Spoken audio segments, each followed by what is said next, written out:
Thank you and welcome to the show this morning. The topic this morning is children, youth, and social media. And we're fortunate to have with us to talk about children, youth, and social media, Alana McLaughlin.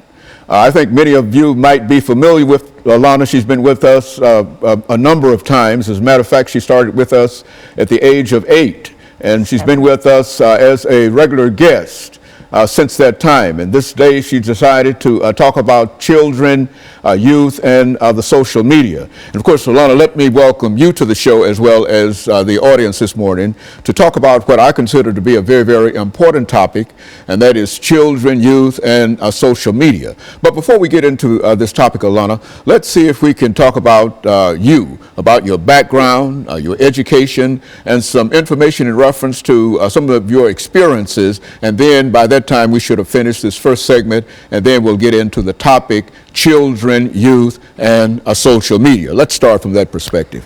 Well, a little about me. My name is Alana McLaughlin, as you've already stated. I go to John Early Museum Magnet Middle Prep, and I am on the student council. I have won the Abigail B. Jordan Academic Excellence Award. I am Junior National Young Leaders Conference alumna, and I am just alumna of a number of things. I try to help out wherever I can, YMCAs, churches, events I can, and I try to do good by the world. And Alana, I think that we've always made it a problem, not a problem, but an idea that we would have our audience to know that all of these topics are of your selection. That is, it was your idea that you talk about children, youth, and social media this morning. And so as long as we understand that, let's see if we can start off by talking about what you might call children, youth, and social media by giving us some information about what we mean when we talk about social media and how we might have access to social media this morning. Well, social media is basically the websites that, everybody's on, Twitter, Facebook, etc. And there are all these websites that people can get on, put content on, talk to other people on. And social media is a helpful thing. It can also be a destructive thing. That's why so many social media sites are banned in so many school districts. Like at my school, Facebook, YouTube, Twitter, all that's banned. We can't get on those websites. And so basically, social media can be good in some instances, as in, looking up something, watching a YouTube video of something, for educational reasons. But then social media can also be a destructive thing. We've all heard stories of, the girl who was saying this on Facebook or saying this on Twitter or doing this on Instagram, and, where she offended some other person, people targeted her. And you know what? People like to come after other people on social media. And that's why I try to keep my distance from it. But, it's inevitable that we're going to at least have one social media profile. I know you have Facebooks and Twitters, etc. And they've become a part of, daily lives. Our daily lives. Because we need them in some instances, or we feel like we need them. Okay, very good. And so in a real sense, you are familiar with social media. You've got a website. You've participated in activities dealing with social media. But now what about children and social media? What we'll try to do is to at least start off talking about children and social media, and during this second segment to pick up at that particular point. What about children and social media? Should children have access to social media? If so, why? And if not, why not? It depends on that child's level of maturity. I don't really recommend it though, but we can talk about that in the next segment. And so I'll get more into this in the next segment, but I don't recommend small children about 9 and under having social media, because it's a bad world out there. Well, I think you started dealing with social media at the age of 8, yet and still you don't believe that. No. I started on your show at 8, but I didn't make Facebooks or whatever until about 10 or 11. Okay, and of course, Lana, what we'll do, we'll take this first commercial break, and then we'll get back and we'll pick up at this particular point talking about children and social media. And we anticipate you giving us some information in reference to some of the things that you've been involved with since you started this particular show, because you've got a large number of videos on all aspects of social media as a result of this show. And we'll be back with our audience following this very, very short commercial break.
Thank you and welcome back to the second segment of the show this morning. We're talking to Alana McLaughlin, and she's giving us some information relative to children, youth, and the social media. And of course, Alana, let's see if we can pick up where we left off the last time. I think you were giving us some information in reference to whether or not children should have access to social media, and you're talking about the pros and the cons in reference to it. And let's pick it up from that perspective, and then we'll talk about other things as we move on through this segment. Well, this is a very controversial subject, so I try to look at things from both point of views. Now, I'm kind of in the middle as to if children should have access to social media. Now, having Instagrams, Twitters, Facebooks, all that, I would kind of wait on it, wait. But then again, it all matters on that child's maturity, mental stability. Like, if your child has, anger issues and is very fragile, if someone says something that could be interpreted as rude or mean towards him or her, and then your child should not have social media. Mm-hmm. I think it kind of takes a lot to be able to stand social media, because once you make one, it's inevitable that you're at least going to get one hate comment. You're going to have times where, when someone's not going to like your photo or blah, blah, blah, you're going to feel like, wow, I'm so ugly, and then you're going to go lose it. But you'll have to understand this before having social media accounts.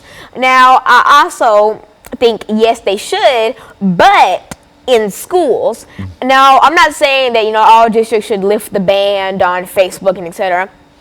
But I do know that I think they should be allowed to use it, but with a teacher's supervision. Like, if the child is doing a project on 9/11 and they want to look at some news reports from 9/11 and they don't have a TV or a computer at home, then I think that teacher should supervise the student using her computer or a computer to get on YouTube and make sure that the child is not going down the wrong path of YouTube, because there are different sections of YouTube, and I promise there are some you will not want to get into. So I think that it should be used for educational purposes in schools. I don't really think they should lift the ban on Facebook and all, because you could be in a class and a girl could be bullying you. You could just up and go to the library and be like, she is just such a blank, and you know what, she did blank to blank. And you know what, next thing you know, somebody's getting mad at somebody ends up injured, parents end up mad, there's a big lawsuit, and nobody wants a big lawsuit. So it's kind of a yes and no thing. There are some websites that children should not get into. There's some websites that I don't get into for the mere fact that they're time consuming and they're too much to even handle. Like, I know of children who like to do a thing called catfish, which is where you'll create a social media profile, but as a profile picture, you'll add someone else's picture, and you'll add different information besides your true information. And you know what? I know kids who have done that on eHarmony. And a couple of years back, there was a 13-year-old girl who had a boyfriend on Xbox Live, and he lived in somewhere in Kentucky, and she drove from, I think, Texas to Kentucky. She stole her parents' car and tried to drive to Kentucky, but she was found here in Nashville. And her dad actually drove her to meet her 12-year-old online boyfriend.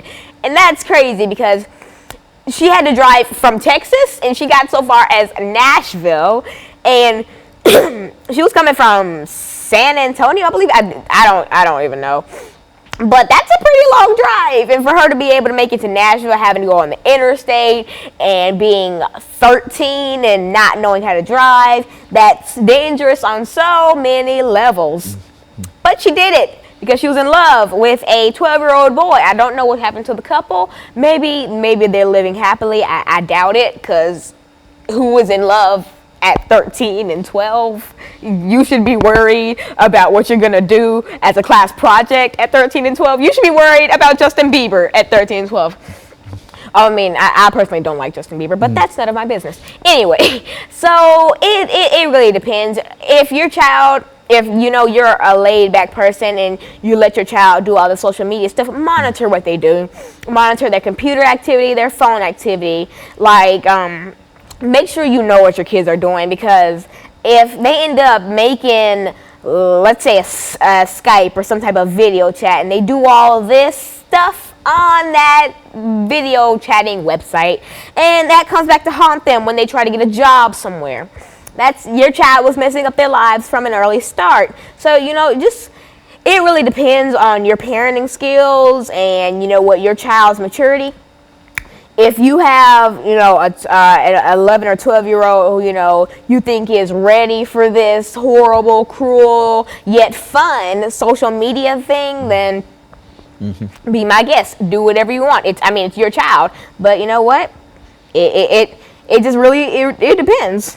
As a matter of fact, a lot of this has to do not only with children, but youth, which is to say that what we're trying to do is sort of move up from children to youth, and then make some statements in reference to that, and sort of wind it all up in this last segment, because I think that you're giving us some excellent information in reference to your knowledge of social media, as well as your knowledge of the internet. And I think that is essentially what we're trying to bring out more than anything, because we want all children and all youth to have access to the internet, perhaps if not social media, because there's more to the internet. You would agree, I would imagine.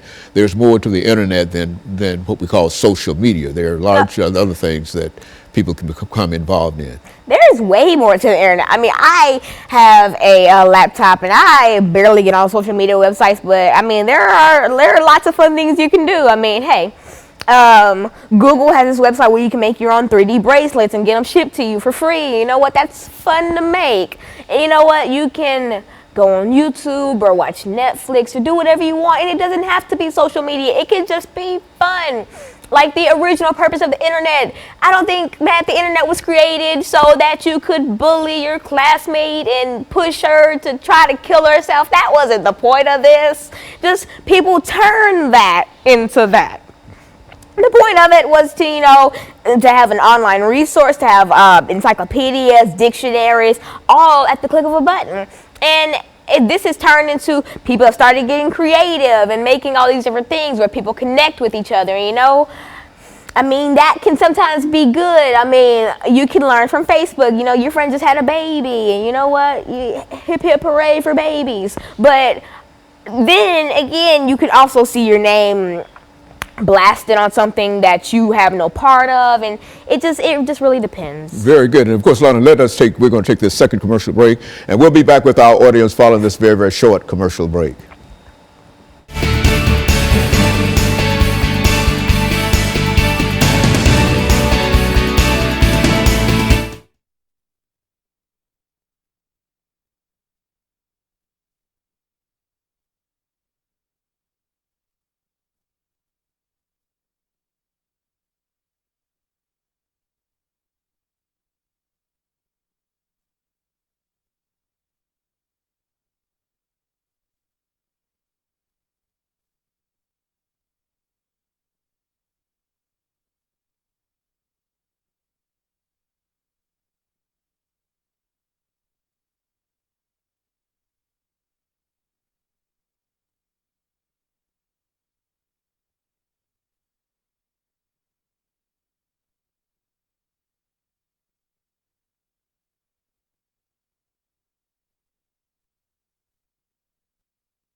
Thank you, and welcome back to the final segment of the show for today.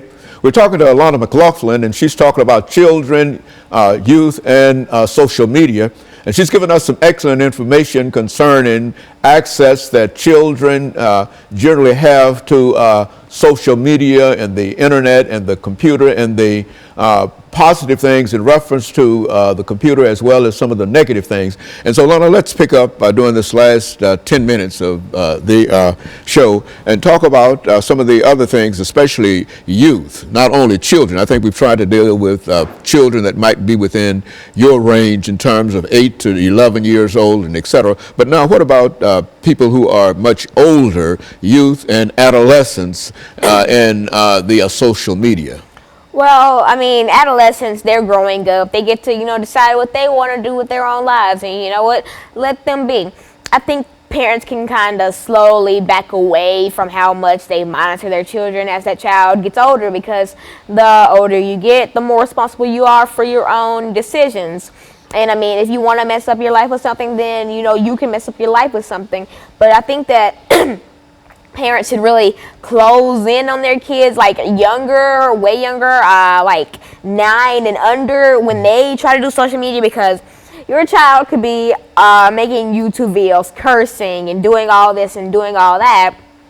But then, what impact would this have if a child happens to get on the internet? If an adolescent happens to get on the internet and he's making rude, unseemly comments in reference to a large number of things, does that have any impact on his or her life? And how do people generally react to that? Well, see, society can be kind of crazy in a way. If your child is like 8 years old and, you know, cursing, doing all this, throwing gang signs, then people are gonna be like, where is their parent? Oh my gosh, get that child away. But if your child is 18 and doing all that, then oh my gosh, she's like so hardcore. Oh my gosh, she's so cool to be around. Like, oh my gosh, don't mess with her. And it really just depends on how you look at it. society views different people differently. I mean, if you have a black child doing this on social media, they were raised in the ghetto. Where are their parents? They're a crack baby. Blah blah blah blah blah. If you have a white child doing this, oh my gosh, their parents just don't know anything. He needs to be disciplined. I think he's a good child. He's just going down the wrong path. You have a black 18-year-old doing the same thing. Oh my gosh, it's such a hood rat. You're a gangster. You have a white 18-year-old doing this. Oh my gosh, no, she just doesn't know what she wants in life. And I mean, that's how social media sees it. I mean, if you had just pairs of different races all doing the same thing, society would look at them all differently because of society standards. If there's like, I don't know, if somebody jokingly posts like an Instagram picture of KFC saying, hey, look, this is my awesome dinner night, and that person is black, oh my gosh, you're a hood rat, all you eat is KFC. If a white person goes there, oh my gosh, like invite me, I want KFC. If you have just different races doing different things, it's just how they look at that. You know what? And that brings us to kind of a race thing. I mean, and I'm not saying that different races shouldn't do things. I mean, I do whatever I don't do whatever I want to do, but my decisions are what I want to do. I don't do something because, or I don't avoid something because I think, wow, they're going to think I'm quote unquote white for this, or that would trap me in everything I do. Like, I go to school and I learn, I get good grades. Wow, you're so white. But then if my white classmate does sing, you're just really smart. But why do I have to be acting white if I get good grades, but a white person is just smart? Like, we're getting the same grade. We didn't do anything. Is white a new standard now? I thought it was a race. I may be mistaken, but I thought it was a race. Well, Lona, I think that you've mentioned also, and I think we've talked about this on a number of times, about how some young people are bullied in reference to social media, and there are some dire consequences in reference to some of the folks even commit suicide and that kind of situation. So what would you say to young people like that who might be contemplating, because they've been caught up in some of these situations you're talking about, if they've been contemplated to think of being bullied or bullying somebody, or perhaps even going so far as to take their own lives? What would you say in reference? That reminds me of a story. There was a cheerleader somewhere in some state in the U.S. or whatever. And she was like the average cheerleader, you know, she was peppy and happy and pretty, you know. But her Facebook wasn't very happy.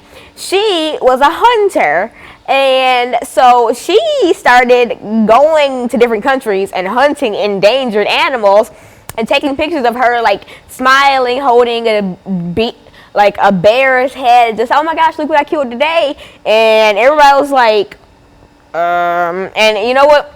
It shocked social media because they're like, wow, she's so peppy, but she's so crazy that she's hunting endangered animals and poaching and blah, blah, blah. And you know what? They bullied this girl to the fact where she had to quit her cheerleading team. And to this day, she probably still gets threats from people like, oh my gosh, you're so ugly, you're killing off humanity. And this also reminds me of the story of Amanda Todd. Amanda Todd was a girl who did some regrettable things on a video chatting website that I'm not going to state because, you know what, the website's perfectly fine. It's just what people do on the website isn't perfectly fine. And so Amanda got blackmailed for doing those regrettable things, and people took pictures of her doing those regrettable things, and they posted them on social media. And they posted nude pictures of her that she had sent, one of the regrettable things she did. And so she got bullied for that. And so at first she tried to, I think she tried to drink bleach, but she survived that. And then I think again, she moved schools and moved cities, and everything was going fine until, like, her past came back to haunt her. And I think this time she hung herself, and that's how she died. Well, in either way, she took her life and she succeeded. And so what you're saying is that this can be social media in a real sense, unless young people know how to deal with it, whether they're a child or whether they are youth or adolescents and et cetera. It can be a very, very detrimental kind of thing, as well as having all of its positive things. It can also have some detrimental things. Is that what we're suggesting here today? And yeah, and I mean, I'm not saying that Amanda didn't know how to take it. I mean, oh my gosh, suck it up. I mean, it's just your nude picture going around the whole world, and people from different countries are being able to see it. But I think it's her parents weren't really monitoring what she did, and they didn't know until it was too late. And so that's why you don't talk to your parents. Tell them what you're doing on social media. Make sure, let them in on what you do. Friend them on social media so they can see what you do, because if her parents would have known what she was doing beforehand, they probably could have prevented that, and she probably still would have been here today. But her parents didn't know until it was too late, and it was going around, and there was no stopping it, because once you put something on the internet, it's there forever. And you can delete it as many times as you want, but it's going to be there forever. There's always going to be a way to track it down. There's always going to be someone wanting to hack you and be able to see that again. But once you put something up there, it's always there. Anybody can see it now. And so, Alana, I think as we come to the end of this show for today, so you're saying that the internet is a good and positive thing. If used, it's almost like a gun. A gun can be a good thing and used one way, and at the same thing, it can be a bad thing used another way. And it's really, it depends on how a person is able to use a gun, internet, an automobile, or whatever, and et cetera. The most important thing I think that will come out of this today is that people have the right to make individual decisions, but they also should be aware of some of the problems that it will cause not only them, but others in reference to the decisions they make. And this is especially true, would you say, dealing with children, adolescents, young people, and the internet. Is that what we're saying? Summarize that for us. I wouldn't use a gun as a reference because of all the gun controversy everywhere. But you know what? Your reference was right. I mean, it's something that you think is dangerous. If it's used the right way, it could be good. But if it's used the wrong way, it could be horrible. And, could push you to even take your own life. And so basically, monitor your kids if you decide to let them have social media. If they don't have social media, they'll be better off. What if, and of course, let me thank you for this information. Let me encourage our audience to tune in again next week for another informative edition of Comments. Thank you and good morning.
on her Yeah. because she was very close to him. Okay, Dr. Bowen, what we'd like to do is talk about the impact of religion on world peace. Mm-hmm. And you've the man, you've got a lot of information in reference to religion, religions, and Yeah. et cetera. And so, Yeah. you know, Talk about my own intellectual pilgrimage around it that sounds as it good. relates to Martin Luther King and my Okay. study of King. And Okay, and so what we'll do with that first 6 minutes, we'll deal with what background, education, and experience. So okay, just give us that and kind what of- led me to. just Yeah. give a summary of your Okay. background. That'll take Okay. 6 minutes, and then we'll have him. We'll end that first segment. Okay. And then we'll take 2 minutes, and we'll come back with the 8-minute segment, and we'll deal with the impact of religion on world peace. Exactly. That'll be Okay. good, and that'll be 8 minutes. Okay. So you deal with whatever you wish to deal with. And see, Okay. I know nothing about any of that. Yeah, you know about You're that, the man. expert, and You a that's why scholar you're too. there. Yeah. And then we'll take that final break for 2 minutes, and then we'll come back with 10 minutes, and we'll deal with the Middle East, Africa, and et cetera. Okay, Whatever areas okay. you wish to deal with. Yeah, Is okay. that all right? Uh-huh. Okay, Sounds good. great. That way. Uh-huh. As you'll find out, that this is one of the foremost authorities in terms of the African American experience. Dr. Martin Luther King.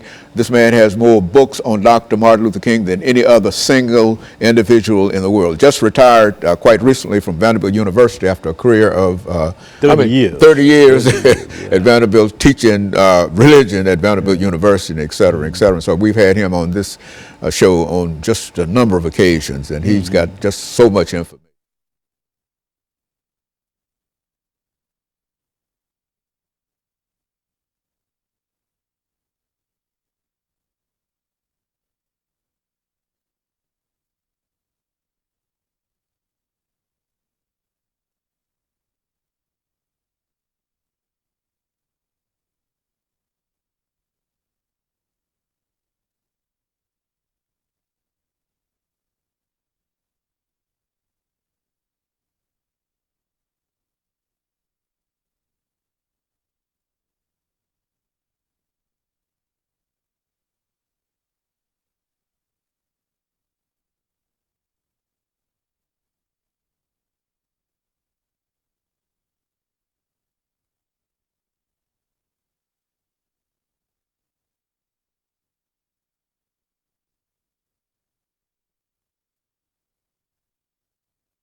Thank you and welcome to the show this morning. The topic this morning is the impact of religion on world peace and community. And we're fortunate to have with us a person who has considerable information in reference to religion, civil rights, and a number of other things, Dr. LBaldwin. Dr. Baldwin is no stranger to this show because he's been with us almost, 65, 70 times, Dr. Baldwin, since we first started back in 1984. Exactly. You were here with us when we started in 1984, talking about Martin Luther King and James Earl Ray and et cetera. And of course, we're delighted to have you here with us to talk about what we consider to be a very, very important topic, and that is the impact of religion on world peace and community. Let's start off, Dr. Baldwin, by demonstrating to the audience some of the things that we've already said in reference to you by having you to give us some information about your background, your education, and some of the things that were important in terms of eventually leading you to us this morning. And then that second segment, we'll have an opportunity to get started for the next 18 minutes dealing with the impact of religion on world peace and community. Let's do it from that perspective. Well, I would begin by saying that I grew up in a community in Wilcox County, Alabama, Camden, Alabama, that was very tension-packed, and there was a lot of violence and a lot of hatred and a lot of segregation. So at that particular point, I developed a deep interest in the role that religion might play, not only in eliminating problems of segregation, but in eroding the problems that cause war and human conflict on a global level. So having grown up in Camden, Alabama, I was born there in the late 40s. I grew up there. I went to Talladega College in Alabama, Crozer Theological Seminary in Rochester, New York, and from there to Northwestern University in Evanston, Illinois. And throughout my intellectual pilgrimage, I was always concerned about what religion has to say to the ethics of war and peace. So that's my primary concern. How can religion today be put to the service of world peace and community? How can we use the creeds of religion, the practices of religion to bring about world peace and community? And so, in a real sense, the impact of religion on community and world peace is something that you've dealt with for a long time, and you've got some excellent information, I'm sure, in reference to that. Now, we've got a couple of minutes before our first commercial break. Let's give us an overview in terms of what it means when we talk about the impact of world peace, of religion on world peace and community. Just an overview, a couple of minutes overview. Yes, I think we have to begin with history, because if you look back at the beginning of Christianity, the early Christians were actually had in mind a peace mission and a peacekeeping mission. And Dr. King, Martin Luther King Jr., often talked about the early church as a kind of model for what we should be about today in terms of bringing about peace and a sense of community across the world. So I grew up studying Dr. King in college and seminary and graduate school. And actually, Dr. King and one of his intellectual influences, Mohandas K. Gandhi, inspired my interest in what religion might say to our struggle to really bring about world peace and community on a practical level. You can talk about it on theoretical level. And that's where you get at Gandhi and King and others, Albert Lutuli in South Africa, Albert Schweitzer, all of these other thinkers. But Dr. King and Gandhi were more concerned about how you bring about world peace and community on a very practical level. And I developed that interest as early as my college years and through my seminary years and my graduate school years. So much of my writing about Dr. King in recent years has focused on the relevance of his thought, the implications of his ideas for dealing with issues of world peace and community. You know, Dr. Baldwin, we live in a world today that really is in conflict. And I think that we're getting ready for this first commercial break. And when we come back, I want you to take this next segment to deal with the kind of conflict that the world is in today and what we can do in reference to it. Because everywhere you look in the world, on all continents, All levels, one way or the other, you see that there's killing, destruction, and etc. And in some instances, all in the name of what? Religion. Exactly. And of course, that we want to touch upon that. And we'll be back with our audience following this very, very short commercial break.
Thank you and welcome back to the second segment of the show for today.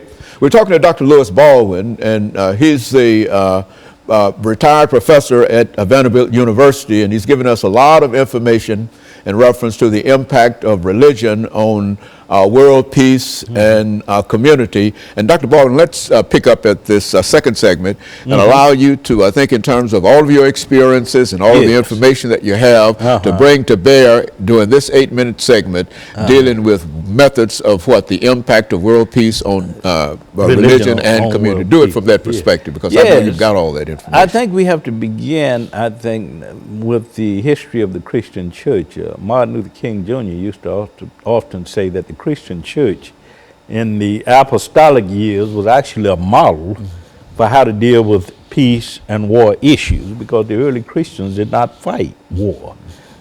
He said they were martyrs. They went to the grave with a song on their lips, a prayer on their hearts, and a smile on their faces.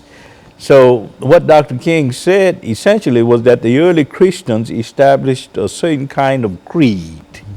And the creed was that human beings are interrelated, that love is the supreme unifying principle of life, and that we should be about building peace and community. So I look back to the early church when I talk about peace and war issues, because I think it's very important in terms of what we think of a standard for how our actions should be today. But when we look at today, you got war going on between Shia and Sunni Muslims in Iraq. You got war going on in the Middle East between Jews and Muslims. You got a war going on in India between Hindus and Christians. And in our own society, Christians conflict with each other. So I think perhaps one of the most important issues confronting our world today is how to bring about peace and a sense of community between the various religious traditions. In other words, without all of the conflict between religions, then there would be is that what we're saying? Exactly. It's so contentious. Is that what we're saying? That's what we're saying. We focus a lot on race. We focus a lot on ethnicity. We focus a lot on issues of nationality. But we need to look at religion, because as Dr. Martin Luther King Jr. said in 1964, religion has caused more tragic wars than anything else. At the same time, religion claims to embrace creeds that prevent violence and war. That's a contradiction. So yes, quite a contradiction, and ironic, of course, but Dr. King often said at the same time that we have to think in terms of the ambivalent role of religion, that religion could also be a force for peace. So we have to put the principles of religion to the service of peace and community in the world, and certainly things will work out better.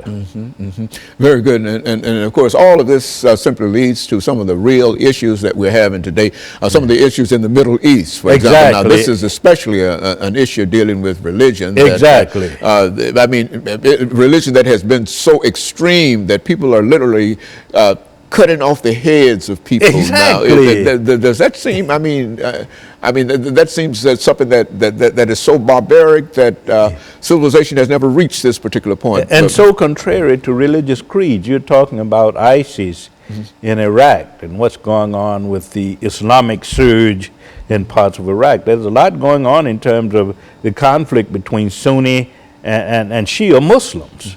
In the Middle East, you got conflict between Jews and Muslims. And I mentioned in India and Pakistan, of course, this conflict between Hindus and Christians and Hindus and Muslims.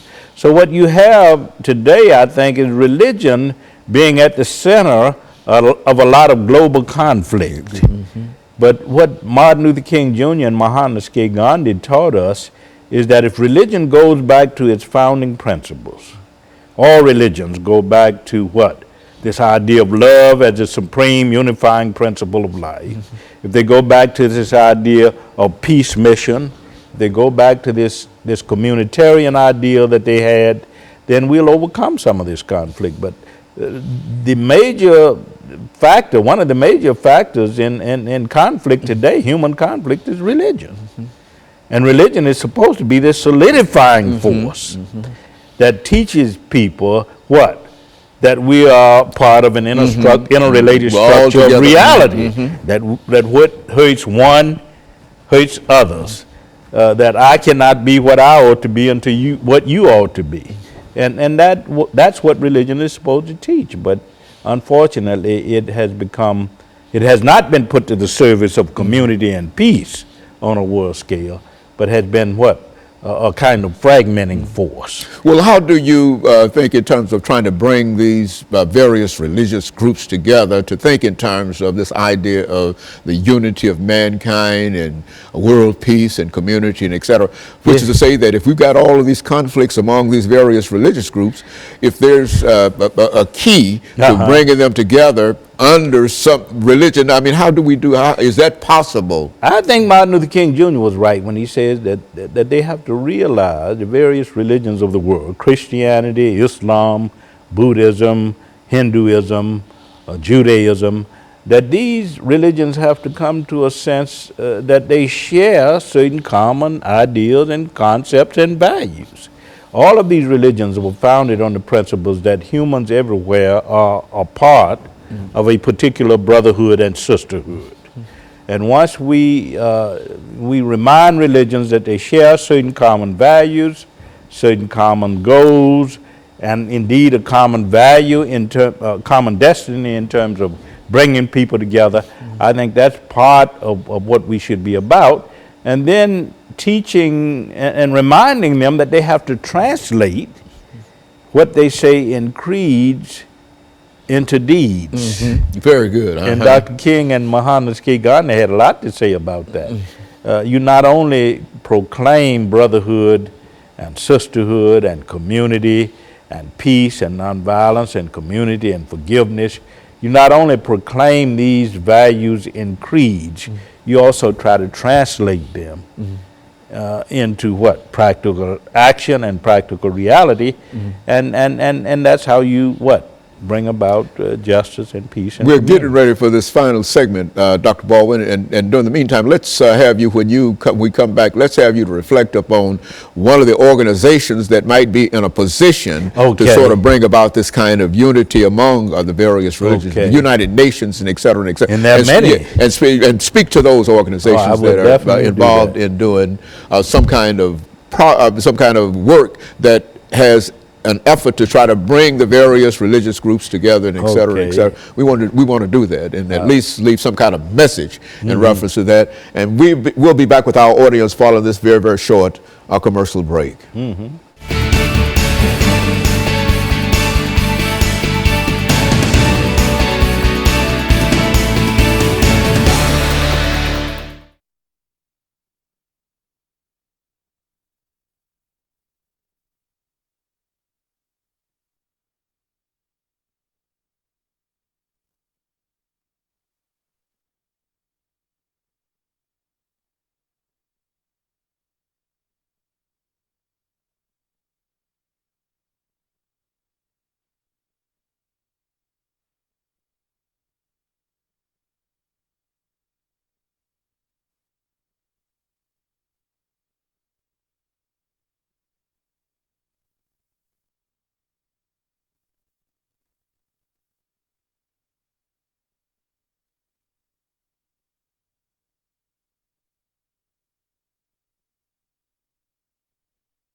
Thank you and welcome back to the show today. We're talking to Dr. LBaldwin, a retired professor at Vanderbilt University, who's giving us some information relative to the impact of religion on community, on world peace and community. Mm-hmm. And Dr. Baldwin, I think you've laid out a very good foundation in terms of the mm-hmm. conflicts mm-hmm. between various religious groups, and all of them believing that their point of view certainly is the correct point of view. But let's look at efforts on the part of all of groups to try to bring these various groups together and to make some kind of sense out of all of our creeds, which could bring about some kind of understanding of one another and et cetera. Let's start with dealing with organizations. Exactly. I think when you look on a more regional level and perhaps even a national level, you have organizations like the Southern Christian Leadership Conference, which is a part of Dr. Martin Luther King Jr.'s legacy. You have the NAACP, which is a national organization which claims to pursue peace and community through legislative and judicial measures. You also have ministerial alliances throughout the country, all interested in what? Pursuing what we call peace, world peace and world community. But what Dr. King called for and Mahatma Gandhi was interested in, of course, was a coalition of world religions that embraced peoples of all faiths to promote this idea of world peace and community. Dr. King called it moving from an emphasis on the arms race to the peace race. And he saw the United Nations, Dr. King did, and as very important in terms of its role as a peacemaking and a peacekeeping force. Dr. King often said that if world peace is to be brought about, the United Nations should serve an important role, because it's all about nations from different parts of the world, different continents coming together to share their values, their ideals, their concepts about what it means to live in community. And Dr. King called that a stress on the interrelated structure of all reality. That's very good. That would be Dr. King's statement. That interrelated structure of all reality. And I think that's what we should be about today, because we live in an era of global terrorism. I mentioned earlier about ISIS forces moving into parts of Iraq. And that's what we should be about, applying the principles of love, which is the supreme unifying force of all religions, peace, which is peace mission espoused by all religions, the communitarian ideal embraced by all religions. What we should be about is trying to apply on a practical level these principles to the world in which we live today. Because as I said earlier, all of these figures, King and Gandhi, even if you go back to the teachings of Jesus Christ, they taught us that humans are what they ought to be when humans are what they other humans are what they ought to be. I cannot be what I ought to be until you are what you ought to be. And I think that's the defining principle of what all of these religions teach. And so I think you mentioned this idea of love. I think that if there is love among all religions, and I think that every religious group would say that we're involved with love and exactly. But I think that the criteria has to be that of goodwill, understanding. Exactly. And if you've got goodwill and understanding, you've got a large part of what we might consider to be love. Yes, it's about putting into practice what you say in your creeds and your confessions of faith. And this is what King and Gandhi often said. The problem is not what we confess in our creeds, in our confessions of faith, but the problem lies in our failure to engage in a kind of practical application of what we say in our creeds and in our confessions of faith. So it's a matter of moving from what we say to what we should be doing. From I think you indicated earlier, from the creed to the deed. Exactly. Yes, and I think I think that sort of summarizes in a real sense what all that would apply to all religious groups. Exactly. Because all religious groups talks about love and it has a creed. Yes, and I think all religious groups, if they are honest, would say that war and violence are obsolete. They no longer solve human problems. That we need to move beyond all forms of violence, including war. And how do we do that? We do that by not only affirming our faith, but also somehow or another practicalizing what we believe by engaging in practical efforts to bring about peace in the world. And different religions might have different ways of achieving that. But the important thing is to be practical about what we believe, to put it into practice. And that's how you bring about peace. Dr. Baldwin, as a final note to some of the young people, you see, I think that there are some of us who are so old that we might never change. Exactly. But as a practical example, what could you say to young people today as to what they ought to do, no matter what religious group they might be affiliated with, Exactly. that what they ought to do and have to do in order to make this really a true world of what? Yes. Peace And community. And You see, if community that's and justice. And justice. If that's those, for example, and especially justice. And I think that you are sort of reflecting upon what has gone on in Missouri quite recently. In Ferguson, Missouri. In Ferguson, Missouri. But what can you say to people like that in terms I think of what young religion? people have fallen victim to this idea that an eye for an eye and a tooth for a tooth is the best way of responding to human problems.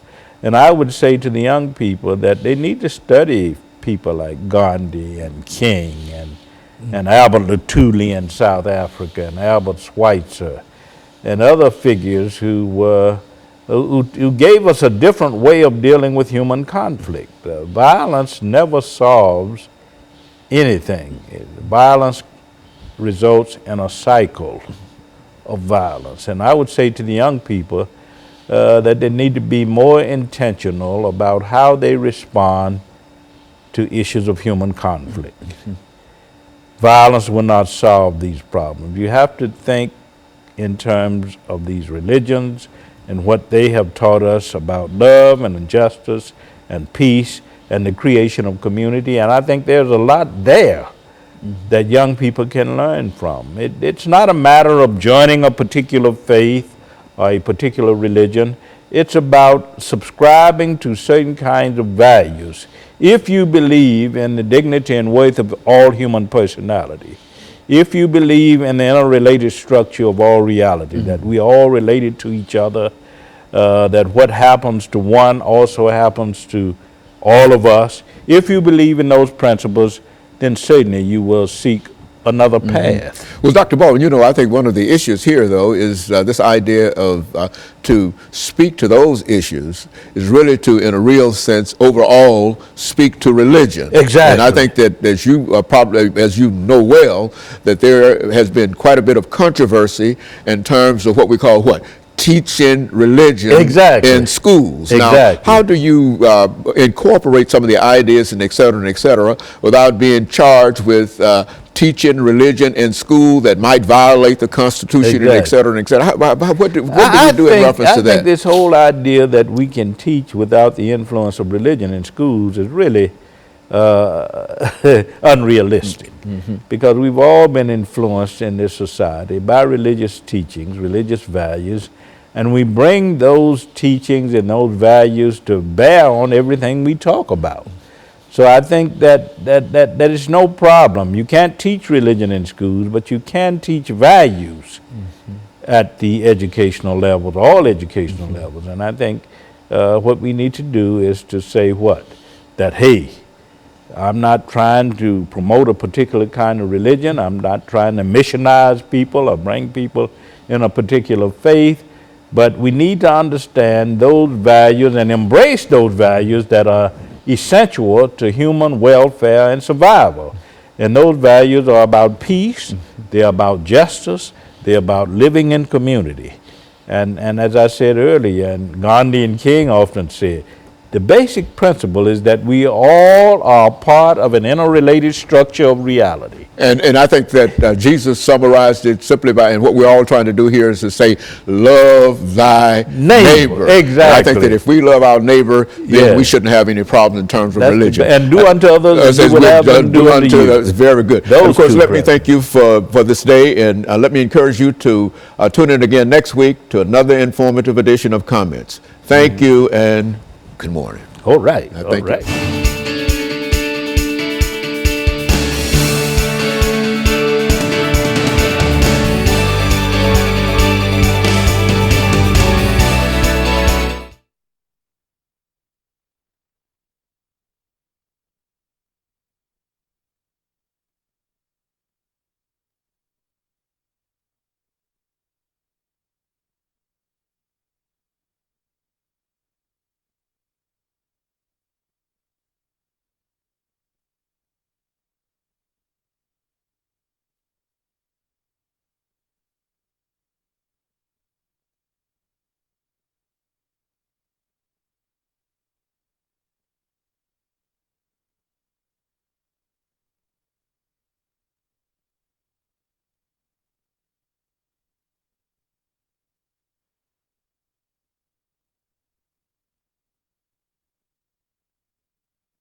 I'll come up with Kelvin, Kevin, or whatever.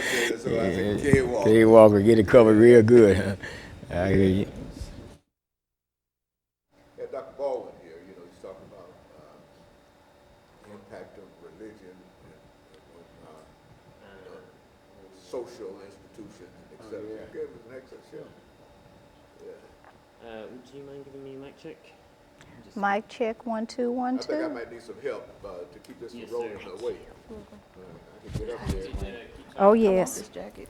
girl, I got this many moons ago, and I was like, I remember my rule of thumb: you don't ever film with your arms out because you're in the South. So I made my husband drive me this jacket on his way to class this morning. Could you keep talking a little bit? Okay. Checking your level in the back. Do re mi fa sol la ti do. What? Don't You've been keeping secrets. Oh, no. Do re mi fa sol la ti do. So this is You sing in the choir? Girl, metropolitan no. school system, the impact of I'm scared to think.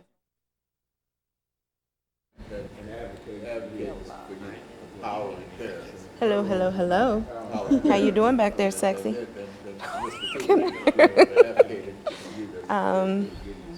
Yes, Gideon's Army. Remind me to send you the flyer. Okay. We've got an initiative. Check, check. That I 1 want you to 2 be a 1 2. part of with, Check, check. 1 2. I'm MMPS listening. Parents Advisory Council. Keep talking. I've run out of things to talk about. I know it's a little challenging, but check, check. 1 2. Hello, hello. All right, thank you. a minute or two in reference to background education, and then we'll give you a couple of minutes of background education experience. A couple of minutes background education experience. We'll be running out of time after we introduce it because we'll have 6 minutes for that aspect of the program. Then we'll have a 2-minute commercial break, and we'll come back with 8 minutes, and this is where we'll pick up with empowering students and advocating for youth, advocating for empowering parents, and advocating for youth. Okay. Very good. What's the initiative? What's the first thing? Is No, you. You were telling me about an Oh, initiative. UNCF. And I'm going to Sorry. infringe on his time and tell you all about it. Okay. But yeah, UNCF. Okay. Okay, y'all ready for the show? Of Okay, course. this will be a good show. Make sure I don't have anything exposed. And I raced as well. Let's see. I was trying to put on a blouse and some pants, but I was like, I'm not gonna make it. No, I don't know about Don't that. you, girl? That's in the fantasy now, you know. That's It's too late for that. Okay, I'm There sorry. you go, girl. There you I'm sorry. go. I'm so sorry. Yeah, usually they say I look like a pit bull. I always look mad like, I'll get you. If folks acted right, you wouldn't have to make There them you go. faces. There you go. There you go. Power and Look at you there. Don't be running up on me like that. You want to pay bull for real on that. Don't y'all be running up on me like that. Okay, wait though. While you got it up close, hold The on. dialogue, you want us to primarily look at you, not the camera. Yeah, And yeah. the cameras will do their own They'll do thing. their own thing. All Don't right. move, don't swirl with the chair. Oh man, that's right. I gotta lock my feet. Yeah, that's why I had to kinda- do that last time. Yeah, because I'm the same thing. I'm a I will spin all the way around. Whee! Okay. And just talk. I am the only one that can mess this show up. The only way you can mess it up is not talk.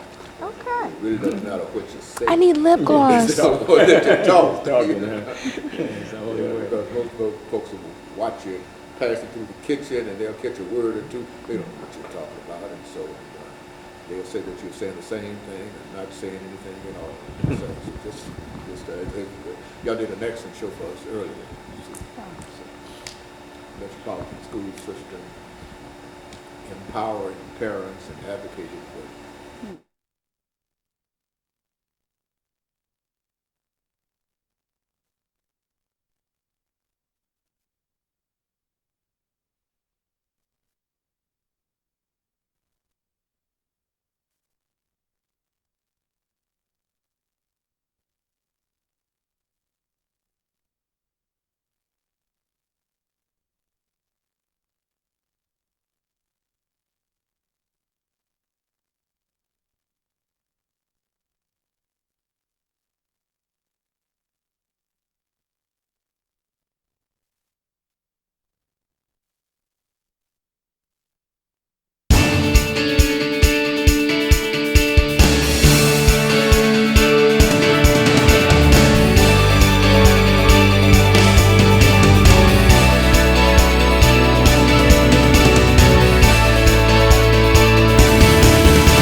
Thank you and welcome to the show this morning.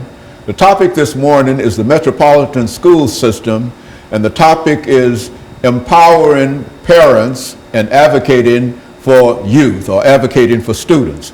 And we have with us to talk about the Metropolitan School System and the empowering of parents and the advocating for youth, Pastor K. Walker. And of course, Pastor K. Walker will give us some information in reference to his background, his education, and his experiences. And then we will hear from Ms. Lanier, who will also give the similar kind of information. And then Ms. Fatuga will end this segment of the show by talking about her background, education, and experience. Let's start off, Pastor, by having you to give us some information about your background, education, and experience. And then we'll go to you, Ms. Lanier, and Ms. Fatuga. All right. Thank you, Dr. Haney, for once again having us on the show, and good morning. And we'd just like to say I'm Pastor Kelvin L. Walker. I pastor the Hands of God Christian Church. We're located in East Nashville. Born here in Nashville, Tennessee. Educated, I always say, partially in the public school system until I got up to a point before they started calling it the school to prison pipeline. I fell through that trap, got kicked out of the public school systems here in the state of Tennessee, all throughout Davidson County.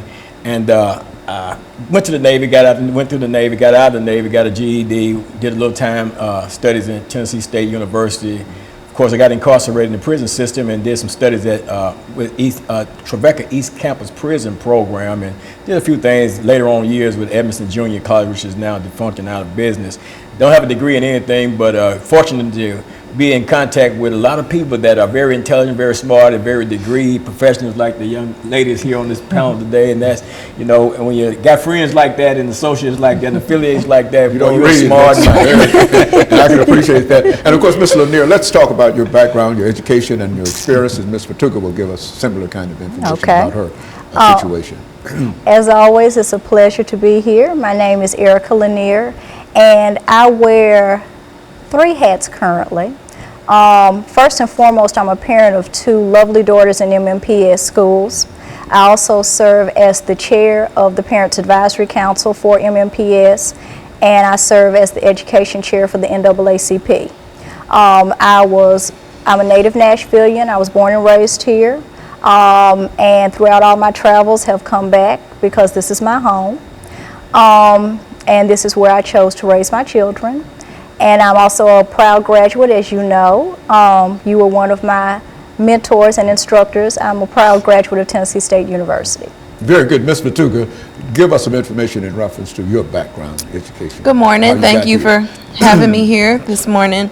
My name is Rashida Fatuga, and I'm the president and founder of Gideon's Army, Grassroots Army for Children. I actually am from Cincinnati, Ohio. I came to Nashville, Tennessee to attend Peabody College of Vanderbilt University. I taught in Metro Nashville Public Schools for 7 very happy years, and then left the classroom to learn more and do more research and see how I could be effective outside of the classroom. I am a mother. I homeschool my 2 children, but I am an adoptive mom. And so I have 5 grandchildren who are in Metro Public Schools. So I am in a different school quite often, and I'm happy to be here. So Very thank good, you. and we're happy to have you here. Pastor Walker, let's see if we can have you to sort of summarize the topic that we're dealing with today, empowering parents and advocating for youth. Then we'll come back during the second segment, and we'll start off dealing with Ms.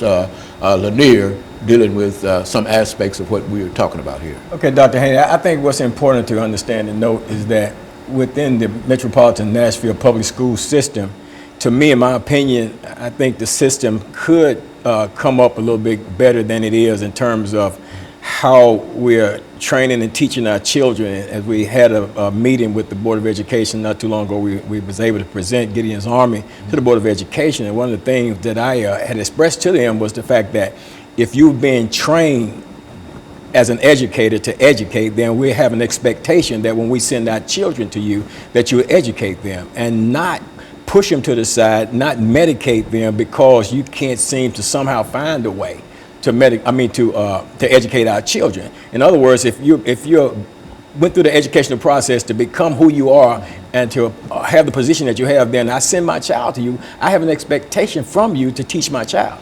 And if my child is not lining up in the way maybe that they should line up, then I expect you to find a way to teach them, because you've been educated to educate them. And that's what my expectation is. And I'm glad to be partnered with Erica Lanier and Rashida, because they are go-getters. They're on fire. They're passionate about what they're doing, and I'm glad to be a part of it. Very good. And of course, we'll start with you, Ms. Lanier, when we come back, excuse me, following this very, very short commercial break.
Thank you, and welcome back to the second segment of the show for today. We're talking to Pastor Walker, Ms. Lanier, and Ms. Fatuga in reference to the Metropolitan School System, and we're dealing with this issue of empowering parents and advocating for youth. Ms. Lanier will